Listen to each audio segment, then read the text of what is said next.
Okay, so we're going to just be sharing our thoughts, kind of just having a discussion about the new Macadamia movie, You're Next. There's going to be spoilers in this video for the Macadamia movies and also the Macadamia anime, but yeah, just gonna be like a general discussion. We'll probably go over like our general overall thoughts about the movie and then probably go more in depth on like the pros and then eventually probably the cons, and just share our thoughts. It's not really a review, it's just our thoughts. Sound good? Yeah. Am I supposed to Cool. answer that? Okay. Okay. So yeah, I guess we'll just give our overall thoughts. So you just want to go one by one. I forget how we did this last time for World Hero Mission, but I guess we can just give general thoughts. It's been years. Yeah. When did World Hero Mission come out? I forget when that movie came out. 20. I have Google. Why don't I just look this up? World Heroes Mission. 2021. No, I was about to say 2021. Goddamn. Wow, that was 3. Oh my gosh. Okay. All right. So Chris, you just want to give your general thoughts first, I guess, since you were the first one to sync up. Sure. I thought the movie was overall very solid. I don't think, in the grand scheme of things, I don't think it's a necessary watch. Like, I don't think it adds anything, like, for that missing gap in between, I believe it was Season 6 and Season 7 was when it was supposed to release. I don't think it adds anything huge for that. It's in between the end of the Trader arc in Season 7 and the beginning of the Final War arc. It literally is like 1 week in between those two arcs. Okay. Either way, though, I still don't think it adds anything humongous for any characters. I think most of the characters walk into the movie and walk out of it the same way. However, I find it very fun. I find it a very fun and enjoyable experience. The new characters are great. I love, I believe it was Julio was his name. I believe Julio is great. I liked most of the villains. I think that the actual main villain is the weakest part. I do find him a bit cheesy. But besides that, I still think there's plenty to be enjoyed with it. The animation is stellar. The writing was solid as your normal My Hero Academia stuff. And I think that the pacing was very well done. I really never felt that there was a part where I thought it was dragging or going too fast. I think everything was very good. Not a necessary watch, but a fun watch. Okay. Trent? I thought it was really good too. I think it's better than the other 2 or 3 My Hero movies. In my opinion, I think the animation was top notch. I think the music was top notch. I think the side characters were way more enjoyable than the other movies. And I was interested the whole way through because Deku wasn't like as bad as the other movies. He's like, he has experience and he has all his quirks basically. So I was more excited this time in because they were gonna use some of it. They didn't use all of it, but they used some of it, which made me happy, and I thought it was good. Good watch. Yeah, like Chris said. Yeah, I mean, I think I share those same thoughts pretty much. Well, almost all of them. I still don't think it beats out the second one for me personally. I think it definitely beats out the other 2. So it beats out 2 Heroes and World Heroes Missions by like a long shot with that one, because I think World Heroes Missions is definitely the weakest movie. But this one is definitely I wouldn't say close, like not close to first, but it's definitely like a solid second. Like, because I don't think anything's gonna beat out Heroes Rising for me, because that movie is like great, but this one is still like amazing. Like, again, the animation, like you guys said, great. Music, great. They remixed like a lot of tracks. I actually really like that. It wasn't all just pulled from the anime. I liked all the new movie characters. The villains were hit or miss for me, but I think they were fine for what they did, like their service in the movie. And I think the story was okay. Like, it wasn't anything like groundbreaking or anything like that, but I don't think like an anime movie is gonna really have like a groundbreaking like story. You're kind of just there to see like the cool animation, the music, these like exclusive like battles. This was the longest My Hero movie, which you could definitely feel that. Like, it was definitely, like, it wasn't, like, badly paced, but, like, I saw, like, a really good comment saying that, like, the build-up was, like, a lot slower, and then, like, the payoff was, like, a lot faster compared to, like, the build-up in World Hero Missions was, like, a lot faster, but then the payoff was, like, a lot slower, like, or something, like, along the lines of that. I saw a comment mentioning that. But just general thoughts, again, I think it's a fun watch. I think you should go see it. And it was a good movie. It was definitely my second favorite My Hero movie.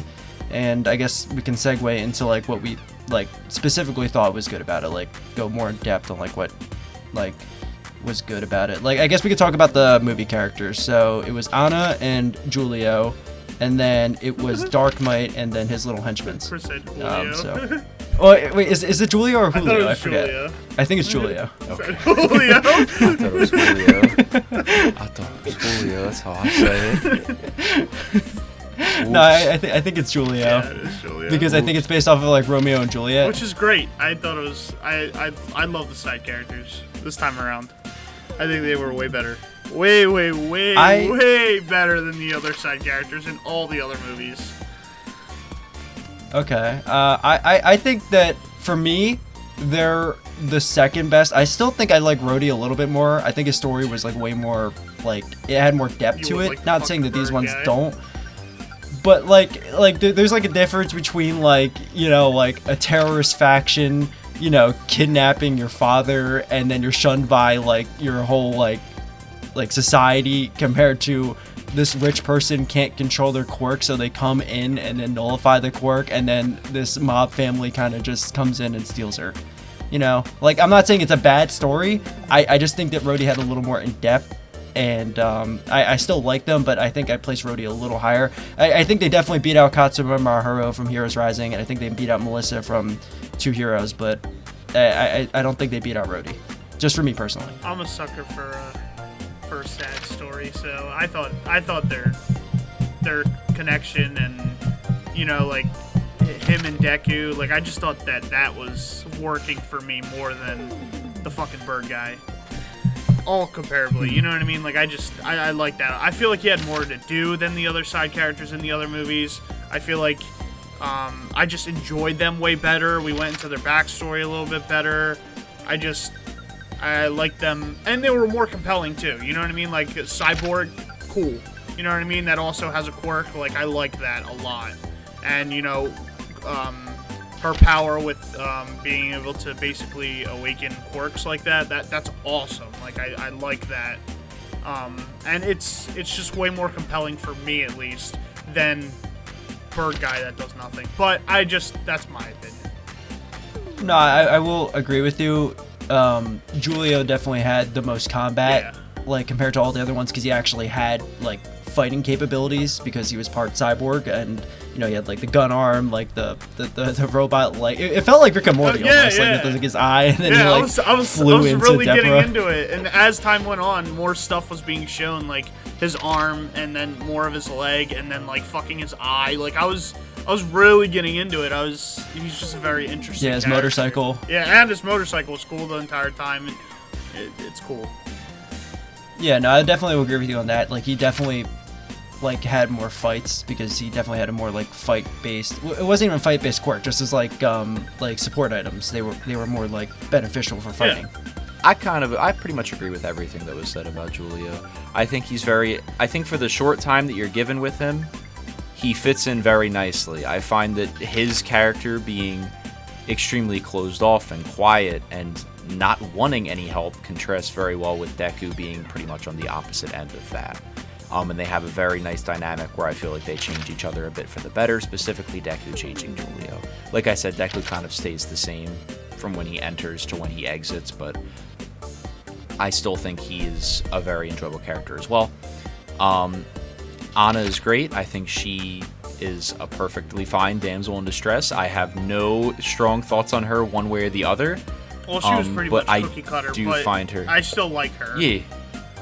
You know, I still like her too. I just I'm not gonna say that she was my favorite, but she's not by far not my least favorite. I would put her right in the middle if I had to do some kind of ranking or anything like that. Yeah. The villains overall, I found them okay. I think this is definitely a movie where the heroes and the good guys, the movie is as fun as you find their personalities, and that is because, in my opinion, most of the villains in this movie are not the most in-depth or not the most enjoyable. I find I can't remember a single one of their names besides Dark Might, and I only remember Dark Might because I think that name is stupid. But remember the guy with the funny nose? I do remember the guy with the funny nose. I remember him. He's so Good fight. memorable.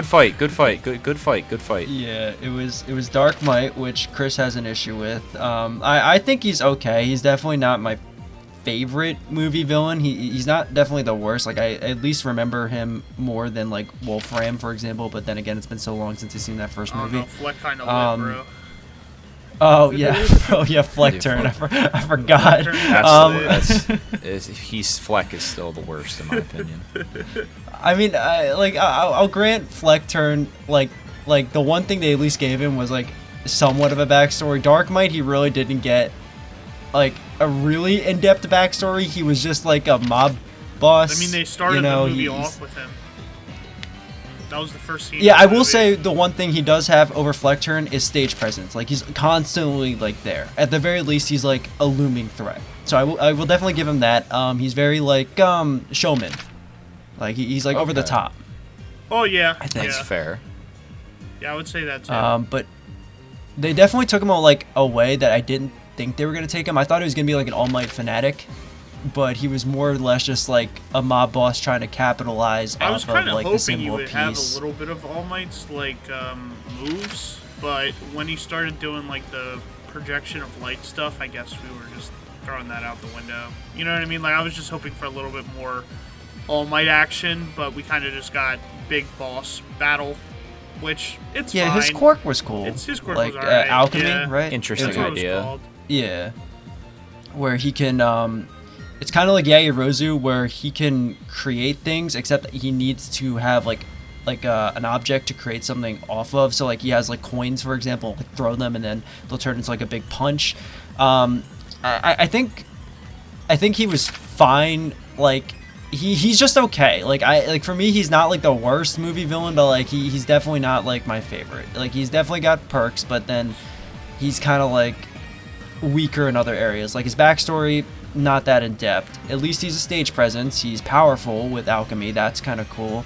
To the point where he turns into a kaiju boss at the end. I don't really know how that like I guess works. I think that because of her amplification kept getting worse over time. But like, how does that convert into him? I guess he's touching things to convert them into his kaiju form. I don't know how that really works. I would have to really think about it. I mean, I don't know. I mean, it looked cool. Like, that was like the coolest part. I just think it had something to do with her going all like dark hair mode. That's all. Like, it just overdid everything. Yeah. Like, I'm sure like you can think of like a way where it's like, oh, he's like amplifying and changing his suit into like this kaiju. Like, it's probably something like that. But I mean, it was still a fine quirk. I think he's okay. He's definitely not the greatest movie villain. I think the henchmen were actually more entertaining than him, or like more interesting. I'm glad they were there. They're not as in depth. I'm glad they were there. They added a little bit to the movie, just not too much. To be honest, I feel like literally, like some of them you were like you just fought them once and then like that's it. You know what I mean? Like it was over and done with, which makes sense for the movie. I mean, All Might was literally not All Might. Dark Might was literally getting rid of them as the movie was going on. So. There was that too. Yeah, I don't think he's great or bad, but I think he was just kind of there. Yeah, I feel like even though like I think I like the henchmen more, I still feel like the same way about them, just like Dark Might. Like they definitely didn't have that like you said, they were like a one and done like kind literally of like the magician guy fights, like creates a labyrinth and then that's it. That is it. They literally blow him up one time and then that is it for the character. We never see him again. Yeah, he creates monsters and then like he's like on screen. I think for maybe like a minute or two. Like he's not like on the screen for a while. With them. No, he was. He was in the opening and then he was in the he was on board the ship. I didn't like even see him and there. then all of a sudden. Like, I think it's also weird because, like, again, Dark Might and then these henchmen are a mob family from Europe. How does that correlate to, like, this Dungeons and Dragons dude who, like, creates, like, this huge labyrinth and, like, makes monsters? Comes out of nowhere. I didn't understand it too much, but I guess they got rid of him so quickly we didn't really have time to answer questions. Yes, there was him, and then there was the I don't even know how to describe. I don't know their names because we didn't get like a little booklet this time. I know they said their names at the beginning, but I'm not remembering any of them besides Deborah. So I guess we'll start with her because she was trending on Twitter for obvious reasons. Her ability was cool. Like I think it's like a daydreaming kind of thing where like she like puts people to sleep and makes them like daydream. Like I think that was cool. I thought that whole sequence was neat. But besides that, she was actually there for like most of the movie. Now that I think about it, she was there at the end too. Like she was probably like the most used henchman. Yeah. Yeah, I would agree with that. And then there was I guess I'll try to describe them. There was like this like rich looking dude. You only know Deborah's name because Deborah's name's the only one they say. Yeah. There was no. Wait, no. I'll skip the rich. All right, we'll start with the rich guy. He's the one with the ability to slow down things. Like, you know, he has like that like temporal field where he can slow things in it. Oh, Shrimp Man. I guess I don't know. That's one way to. You look like a generic rich guy. He was fine, I guess. He did something at the beginning and something at the end of the movie. Oh no, that's not like Shrimp literally Man. all of them get like mollywopped like right after they introduce like the character, so it's very difficult to like care about any of the villains, or not the villains, but like just any of the mob boss people. Like they just get mollywopped immediately after explaining their quirk. Like it's kind of like whatever. But it's such a shame too, because he had like such a cool I know, quirk, like the ability to slow down. I feel like that fight like got like so shafted. It's like Deku just immediately was like, "Oh, if I go fast enough." Like, well, I think that's like an issue that like stems from like again, like they're like one and done villains, but like you look at Heroes Rising, I think what makes their henchmen so unique is they're not one and dones, and they're constantly fighting different characters that's not Deku and or Bakugo and or Todoroki, you know? Like, you could have had someone else fight that guy. Like Ida, for example. I think that would have been a cool fight, but no, like they just had Deku kick him into a wall. Yeah, I mean... Yeah, there was him, and then there was, I guess we'll talk about I think our favorites, the small guy with the big dude, and they have the teleportation and like the telekinesis. They at least got a cool fight. They got a great fight. Yeah, I like the part where he clapped his feet.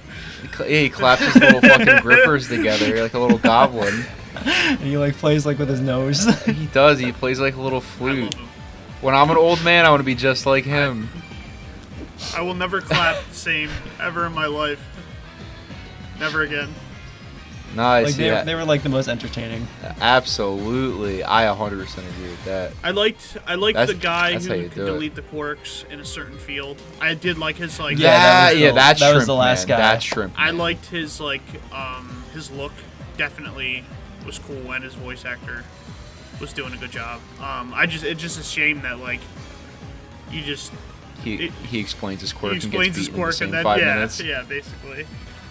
Well, it seemed like he was like unironically, he seemed like he was like the most like the one that had like the most depth, not depth, I guess. He was like the one with like the most stage presence for like most of the movie, like on par with Deborah, because he was like active for like the first part of the movie. Oh yeah. And then Dark Might killed him, but. I was gonna say I don't think any of them are necessarily in depth. Yeah, they're just a mob family from Europe. That's pretty much it. Like that's all you really need to know about them. It is a puddle. Are we missing any more? Yeah, I mean, I saw another good comparison of I guess not even just them, just the movie. It felt like another overhaul arc. You know, you have like this mob family that have like these henchmen. They're trying to go after or protect like, you know, a girl. Deku comes in, and then there's a big kaiju fight at the end. Yeah. Like it kind of just seemed like the overhaul arc, just like in a different way. Yeah, but I thought it was. I didn't mind it, to be honest. I didn't mind. I thought it was still good. No, yeah, it wasn't bad. It wasn't exactly 1-to-1, but like if you're gonna compare it, no, I think that's all of them. I think there's like. Oh, the guy who teleports all Dark Might around. Oh yeah! Oh my gosh, I forgot about. Yeah, Muriel claps his booty cheeks in the fucking castle. Oh, yeah, that guy. Don't worry, I'll remember it. Dude, oh my gosh, how did you remember that guy? I remember it because it was important to the story. Bunch of malarkey. It happens. What's also weird too, because they have two like telekinesis guys on their squad. Yeah. They have the guy who's like, Really you know, the weird. little guy, and then him who like floats things up. Like, what's the difference between their I quirks? don't know. Oh, and then they had the disposable like army. Like, Yeah, that was weird too. Don't know where that came from, but hey. well, it's weird because like you think it's from the dungeon that's what guy, I but the dungeon thought, guy too. I gets was killed, like, where the fuck? and then yeah. Dark Mike creates them. So I don't know if it's why have the dungeon guy then? Like I don't know. I mean, what I don't get is the dungeon guy was watching the kids on the cameras, right? How the fuck do you lose the kids on the cameras? Like 2 seconds later, I just don't. Because Bakugo's a walking cheat Even code. if- He just he skipped the entire thing. That was the worst line Yeah. in the entire movie. That was a really bad line. Really? You don't think? Oh, Dark Might. I like Oh. that. Yeah, That's Dark better Might's- than fucking I'm a walking cheat code. Oh my god, that sounds like a 12-year-old wants that on a fucking shirt. Like I thought that was fun. It felt like very Marvel-ish. yeah. Is Marvel in a good spot right now? No. Okay. What else can we talk about? We'll talk about the fights, I guess, because I think there wasn't really too many of them. There was only really like a lot of them happened off screen. I thought there was plenty, and I thought they were done really well. I can only really think of like a couple. like- It was just Deku and the guy with the ability to raise the quirks. And then it was like Deku versus Dark Might, and then Bakugo and Todoroki against the two minions who can teleport and use telekinesis, and then they join up with the fight against Dark Might, and then it's Class A versus the army. I thought that was enough. I mean, yeah, but like again, I think that's the issue. You could have spread out like Class A against a lot of these other But henchmen. Steven, what the fuck is Momo Like, they gonna almost had do? that idea. They almost had that idea. Like, they almost had the dungeon guy fight Bakugo's group that consisted of him, oh my gosh, let me see if I remember, Kirishima, Ashido, Tokiyami, Koda, and Sato. And then they started a fight, and then it cut away. And then they just blew through the wall and killed them. Or not killed them, they beat him, and then Dark Might killed him. So, like that could have been, like, way more, like, dragged out. I think that would have been cool. But... you see what I'm saying? Yeah. Like, they could have had the henchmen fight the Class 1A cities, because they were divided up into groups. And then there was Deku's group that consisted of him, Uraraka, Jiro, Sero, Ojiro, and Hagakure. Which, by the way, if you're a Hagakure fan or Koda fan, they do nothing in this movie because they don't have anything to do. Literally, yeah. They direct traffic. Quirks are ass. They're crossing guards. Yeah, but like I They're think real you could, heroes. like you could have at least like had Koda like when all the civilians are getting sucked up, you could have had some no animals get sucked up, so it looks like Koda. Yeah, No so you could have looked like animals. What Koda did like you want saving them some to animals. do? Everything is fake. It was established in the beginning of the movie. There's nothing he can No, I do. mean, like when the group like Did you want like a bunch of when birds? Dark Might creates. No, I mean like when Dark Might creates the castle and he sucks up like the civilians as like test subjects and stuff like that. You know, you could have like sucked up a couple of birds so it looks like Koda was doing dogs. something. He's like, okay, I'll save the animals too. Come on, let's get out of here. Like, no, Koda was doing nothing this movie. Like, he had nothing to do because no animals were there. So, and then Hagakure, you could at least maybe had her like sneak up behind Deborah while she's putting people asleep because she's invisible. How did she know she was even there? You know, but she fell asleep. So there was that. And then there was Todoroki's group that had Ida, Yaoyorozu, Asui, Mineta, Kaminari, and Shoji, right? I think that was it. Mineta threw some balls at one minion.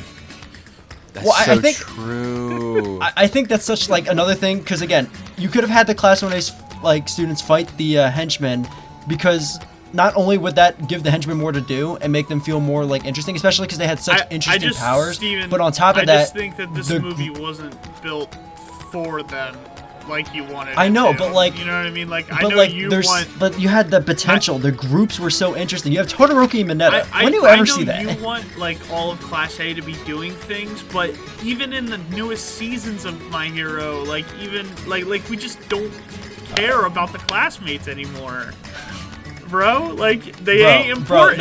I kid you not. I kid you not. The Shoji versus Spinner stuff that happened in this season bumped them all the way up the top 10. What do you mean they don't care about what I they're doing? just will we get an episode about Momo? No.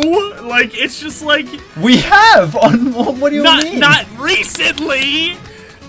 What do you mean recently? She was like one of the main center people against Gigantomachia in season 6. What do you mean she hasn't had like... It's like so quick and fucking pointless. But that's what I'm saying. Like, I think the whole important. purpose of this movie, besides, like, if you're talking about like in the timeline of the canon, Ida is a fucking taxi. A taxi. no, but like I'm talking about like in like the timeline of My Hero. This movie is in between the Traitor arc and the Final War arc, so it's got 1 week to prep these students for the Final War arc. You would think you would show them progressing a little more. No. You know what I'm saying? Like, I think you would see them, like, do, like, the funniest thing is, too, it's not even just Class 1A who gets really sidelined this movie. Bakugo and Todoroki don't get anything to do towards, like, the end of the movie. They were, like missing for, like, the first, like, maybe 1/3, maybe 2/3 of the movie. That's because they were looking through the labyrinth, you know what I mean? Fucking split them all Like, up. at least Deku's group, like, were, like, there because they had to be because Deku was there. But then, like, Bakugo, like, you don't see his fight at the beginning. Like, Deku's capturing, like, jailbreakers. You don't see Bakugo or Todoroki's group doing that. You just hear them do that. And then Bakugo gets stuck in the dungeon labyrinth. He beats the guy and then walks out like, oh, hey, I'm here now. And then Todoroki, he literally... I know. He Takes a nap. spawns in and falls asleep. Takes a nap. Like, they got shafted this movie. I don't like, have an I issue was surprised. with it, to be honest, because those characters aren't my favorite characters of My Hero, like you. I know you like the side characters of My Hero, but I think it was better to just focus on Deku and Well, Julio. I think that's what, like, the reason why I like these movies and I go in with such hype is because they have no source material. Yeah. So it's not like you know what's going to happen. So when you show in the trailers all of them, like, fighting in these different scenarios against these interesting henchmen, I'm like, okay, they didn't do that. It's not as bad as World Heroes Mission because they weren't spread across the globe. And they were stuck in these interesting groups. Again, you have Deku and Invisible Girl, Todoroki and Mineta, and, like... These are pairings you never really see. Bakugo and Koda. Yeah. Like, these are characters you never see interact at all. And then they kind of just get, like, thrown to the Let's side. save these civilians. Yeah, like, it was fine for what it was. Again, it's not like... But that's why it's not beating, like, Heroes Rising. I think it's just kind of okay, you know... Because, again, the stuff with Deku was fine. But, like, as Chris said, Deku kind of goes in and then comes out, like... not really like changed, you know, like, so I think it would have been cool to show off these characters prepping for the Final War arc because again, this is like the last week they have before the Final War arc. I'm pretty sure we saw more of Hawks than we did of certain classmates. I will say it was kind of cool that like Bakugo at least acknowledged Tokoyami being like a part of like the top like percentile of the class. Like he's like, okay, yeah, everyone else do that other stuff. Tokoyami, you're coming with us, just for him to get slowed down by not even a henchman, but like the army. Yeah. I was like, wow, you're hyping up Tokoyami, you're gassing him up, and then he fights the army that the other students were fighting. He kind of just moves from one area to the other and just does the same thing that they're doing. Yep. Except by himself, which I guess is better, but... I think they needed a place to put him, because he can't be out because of the, I guess, artificial sunlight? Does that affect? Whatever. Any source of light. Yeah, I guess. So, I guess they needed a place to put him. So they said, let's put a little side loading room before we continue with the story. To just but that's the thing, though. Like, he didn't use any of his, like... He didn't go berserk. He didn't use Ragnarok. He didn't use, like... So the darkness didn't really do anything for him. He was kind of just like, okay, army, here we go. You guys keep going. Like... It's literally, yeah.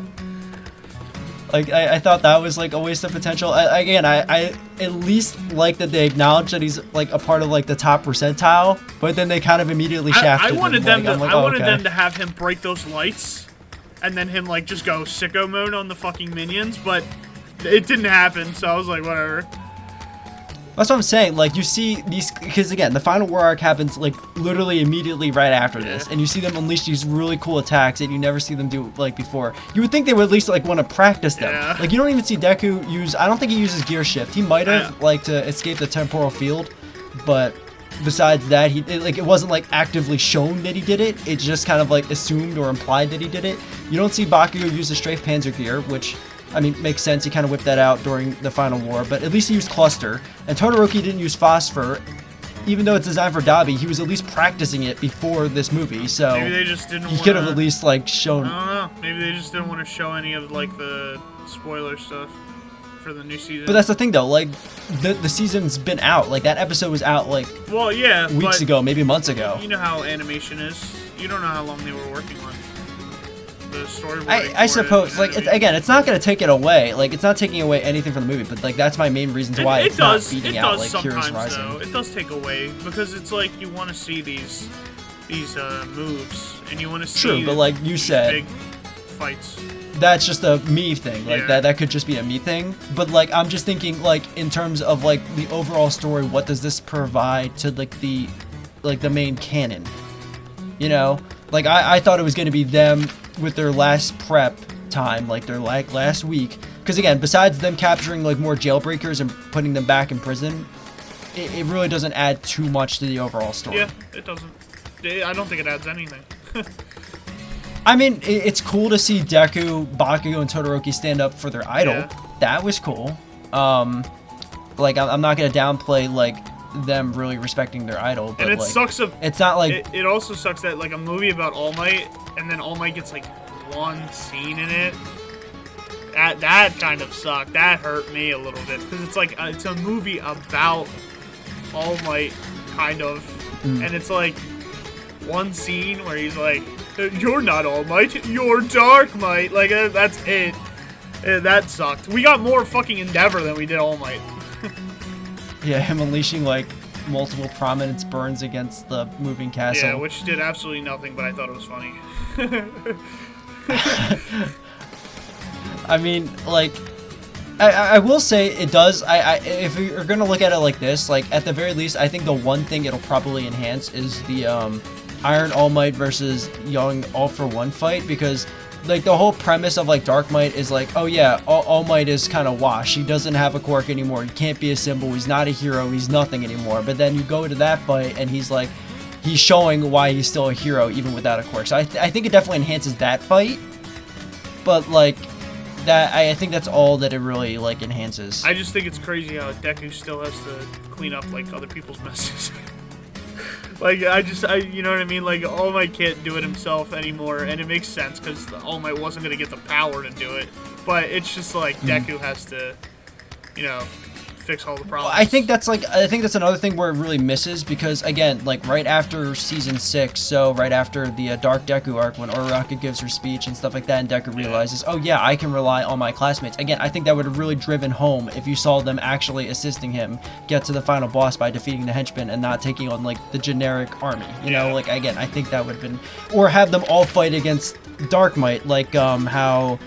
Like, in one of the OVAs from Season 1, where they were fighting in the USJ against, like, a fake villain that was just All Might dressed up as a villain. Like, that would have been a cool callback to that. At the very least, I think they really listened to the criticism of World Heroes Missions, where you at least had Bakugo and Todoroki with Deku fighting Dark Might, which, you know, drove home their personal, like, attachments to All Might, like, because of their backstories. But I still think it misses on, like, the Class 1A side as a whole. Okay. Chris, you've been quiet, eh? I was about to say, Chris is sleeping currently. I've been just listening to you guys talk. Because I have, in terms of the characters and shit like that, I have no strong feelings one way or the other. I mean, because you gotta keep in mind, this is from my perspective, I never saw the second movie, so I do not understand the absolute god tier usage that movie has of all the side characters, as you said. We gotta watch that movie. That movie, they just added that on Crunchyroll. Maybe I'll give it a go. But yeah, so if you, in retrospect, when I look at it like how I was just listening, I can definitely see this movie. It did not do as much with its side characters as it could have. This was definitely another Deku kind of Bakugo Todoroki movie featuring friends. But you know, like you get your one Uraraka scene, your one Ida scene, Ojiro, he just really agrees with his classmates. Dude, that line. I forgot about that line. They were having this like heartfelt like moment with Julio. They're all giving him words of encouragement, like every single one of them. And then Ojiro, I agree with my classmates. That, oh my gosh, that had me like look, laughing. you had to be there. You had to be there. Oh my gosh, like that was so funny. Like in like the wrong way. Like I was just thinking, man, they just don't use this character enough. Yeah. But yeah, no, I definitely think that in retrospect, the worst part about the movie is that it is definitely a like, and also I say the worst part, but this isn't necessarily a bad thing. It's a very like focused on like 4 or 5 characters. Like that's just the plot. That's just how it is. And not many other characters get much to do. They kind of get tossed around and are put into spots for plot convenience, and that's okay. But it just sucks because if you're a fan of these characters, because this series has so many different, has such a large roster, and you know, believe it or not, there are Coda fans out there, and there are Ojiro fans out there, and I'm sure they're sad.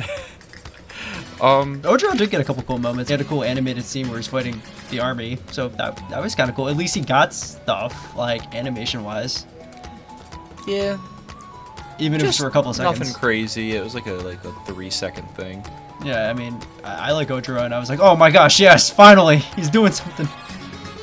But yeah, no, and again, this extends to the villains too. I really do think this is a movie where if you are of the average My Hero Academia, if you're in that average headspace where you like Deku, Bakugo, Todoroki, you will be very pleased. It's just because they know it's safe. It is the safest bet. They're the most popular characters for a reason. I think the best way to describe it, because again, like Trent said, this like the personal criticism like of them not using Class 1A is not going to affect everyone. I think the main reason why I'm like so like, again, besides it like the way it fits into the My Hero timeline where I thought they were going to show more of their training and prepping for the final war arc, is you show them prepping for the fights and then they get off-screened. Like again, Bakugo's group versus the magician guy, like that was it. Like they just kind of got off screen. They powered up and then that was it. Like again, you show them and then they just don't do anything with them. It's true.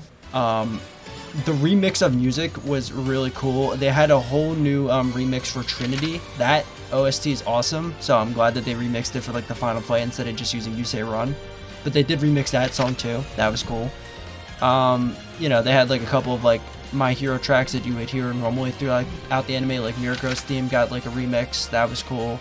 Red Riot's theme got remixed. Like it was cool. Like a lot of them had like cool remixes. Like I think the music was great. The animation was awesome. Like they're really like, I think this is like the before like the final season, this is probably like the pinnacle of like the animation of My Hero. Like it, like you can see it all coming together. You can see like elements from like all like the different parts from My Hero just kind of like coming into like one great spectacle of animation, especially at the end. Like that was really cool. The final fight is, if you like good animation, the final fight is worth it alone. Oh, yeah. I would at least, I was gonna say, and it doesn't stop. I would at least suggest watching that if you enjoy good animation. Like it's, which most people tend to do. But it's very fun. It's a very fun watch the first time, and even though I haven't watched that final fight a second or third time, I'm sure it'll be just as enjoyable the second and third time. It was very, very well done. Ooh, I will say, I think one interesting, like, I forgot about this to mention it, like, when we were talking about, well, we kind of just deviated from, like, the whole pros and cons things. We were kind of just going back and forth between them. But the one really good moment I really liked was actually the daydream sequences. I thought that was really cool, getting to see, like, into, like, the psyche of, like, some of the classmates. I thought that was cool. You get to see what they really want. Like, Ida running with his brother, Shoji with, like, the little girl, and you also have Todoroki playing with Dabi, like, and like just the whole family together. That was really cool. I thought that was. I'm glad they used a villain for storytelling. You know what I mean? Like I feel like it just enhances the movie by doing that. Like, okay, I think the only thing, when I said that it was the only thing that really enhances the All Might fight, I think it actually enhances a couple of the Season 7 fights because of that whole daydream sequence. Like, you get to see, like, Todoroki really wanting to connect with his brother, but then, obviously, we know what happens in the final war arc with him and Dabi. I think that was cool, going more in depth on, like, Shoji's dream with, like, the girl, because we know his backstory now because of the whole fight against Spinner. So I think that definitely enhances those fights, I think. But it's just a shame that it was just kind of locked to, like, one scene. Yeah. But it was cool to get to see, like, some of, like, the other, like, classmates. I was looking back on it because I saw a clip on Twitter of that scene again. I was watching back on them. It was them, and then it was Yaoyorozu with her tea time. That one was kind of just okay. Kaminari and Mineta with girls, they shared a dream. That was kind of just okay. And then Asui's dream was spending time with her family, which it was super cool to see them on the big screen. I'm not 100% sure. I'm pretty sure they've been in the anime. I just can't recall exactly where and if they actually were in the anime, but I'm pretty sure they've been shown in the anime. But the only other time I can think of them being actually on screen that I know of is back during an OVA that took place during season 1, Training of the Dead. I know they were introduced in that OVA, so it was cool to see them again on, like, the big screen. And then Deku's dream is him in his bedroom as a younger version of himself, surrounded by all of his All Might merch with All Might there right beside him, which makes sense. Obviously, we know Deku's dream. He wants to be just like All Might, and he's had this dream since he was a kid. But I will say something really cool that happens during his dream sequence in particular is getting to see, like, the vestiges snap him out of, like, the daydream. Like, it's pretty cool to see them on, like, the big screen, so I thought that was pretty neat. Uraraka's dream sequence was, I think, her laying on Mochi. texting Deku. It was okay. And then there was Jiro playing the guitar. That was fine. And then Sero was looking like Spider-Man, which we know from the Ultra Analysis book. He likes someone who shares similarities to Spider-Man in the My Hero world, so I think that was a cool, like, callback to that book. Hagakure was actually visible in hers, and she was looking in the mirror trying on clothes. I thought that was cute because you can't see her, so I thought that was actually really interesting that she dreams to be visible. And then Ojiro was wearing, like, a bunch of cool clothes, which I think because he's so plain, and we know from, like, a lot of other source materials like team up missions and, like, the Ultra Impact stories that he worries about that a lot. I thought that was a cool, like, look into his psyche. Granted, it was literally like a second, you blink and you miss it, but I thought that was cool if you, like, saw that. I was like, oh, that's neat. Like, you see what they actually want. No, that was great. That was a fantastic part. I do like little things like that where you get to explore what a character really wants. Yeah, I really like what the Fortnite Battle Pass too. It tells you, yeah, dude, it tells you so much. Like Denki just wanted to be level 100. He wanted to max out his battle pass. But it does so much without having, like, a sad sob story about them telling you. Which My Hero does all the time. Well, no, but it's nice because you see characters you don't normally see in the dream sequence. At the very least, even though you don't get to see them fight and train, you can at least see into their inner psyche a little bit and learn a little more about them. So I will give it that. I think that's what's really pushing it over the edge. Like, that whole sequence, besides, like, the animation being top quality and the music being top quality and the story being good and, like, the movie heroes and villains being good, I think it's definitely, like, that sequence is definitely pushing it up to, like, second for me. Can you fucking make an edit of whenever the fucking girl touches someone and they like fall over? You could do, like, the Fortnite down sound effect. Oh my gosh, stop. That'd be perfect. Thank you. You should do that. I will say also, I think even though the story, like, because again, most My Hero movie stories, like even my favorite, from Heroes Rising, the stories are kind of just generic because, they're just supposed to be fun action movies. I will say the twist at the end with, like, how they resolved the movie, I thought that was cool with, like, Anna, with her quirk kind of, like her, like, amplifying quirk going all crazy and stuff, and then it amplifies Julio's quirk, because again, he can't do his quirk because, he's missing his limbs, or missing the limb that could do it. It amplifies it so he can basically nullify it completely. I thought that was a cool, like, twist. I agree with my classmates. Dude, that will, like, I think, like, at the very least, that movie had a great meme for me, and that was, I will agree with my classmates. That will never not be funny to me. Oh my gosh. But yeah, I guess that's just our overall, like, thoughts about it. I can't think of anything else that we really missed. We covered all the new characters. We covered what we really liked about it, what we didn't really like about it. We covered, like, the fights pretty much. We didn't talk about the beginning chase scene, and we didn't talk about the guy glutton. dude. Well, yeah, I guess like the first 1/3 of it is them capturing jailbreakers, so I think that was cool. At least that contributes to a little bit to the story, because again, there's so many like there were 6 prisons that was broken into besides Tartarus, so there's jailbreakers everywhere. So I guess it was really cool to see the world building of like the civilians defending themselves, and then like they have like a bunch of like refugee spots and stuff, and then it was cool to see Class 1A, or at least Deku and like his group at the very end, you know, capture some jailbreakers. I think that was cool. Just Deku. I mean, it was pretty much just Deku. It was him versus the 3 jailbreakers, the one with like the exploding like weapons, Dude, the guy who was Girl like just bouncing the comes ball, and into then the truck. screen, like just like hops into fucking view. She's like, "Yep, I'm here too." I'm like, "Oh my god!" But she didn't even contribute to that fight. At the very least, like when Deku was about to get ambushed. In the car the entire time. Like, no, she did. She did. That clip was rolling around on Twitter again too. It was literally just Deku, and then at the end, Ojiro comes in, saves him from the guy who's bouncing like a ball. Sero captures him, and Uraraka like floats the other guy. That was pretty much it. Crazy. But I will say it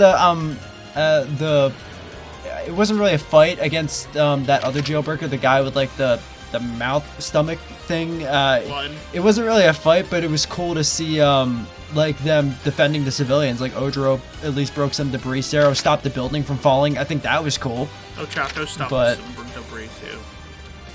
Yeah, I think Sero was definitely the highlight there, stopping a building with just tape. I think that was kind of cool, but again, it got cut off. It got cut off, so I mean, Spider-Man can do that too. Relax. Yeah, Put it away. Okay, Put all it right. away. Listen, I'm highlighting at least the moments they had. I'm not saying they didn't have a lot, but they at least had some. I wish they had more, because again, they gassed up their moments, especially in the trailers. But I guess World Heroes Mission did that too, and I guess I should have just prepared myself for that again. But Oh shit. But yeah. But yeah, that's pretty much the whole story. It was just them stopping jailbreakers. Dark Might rolls through, captures Anna, because Anna was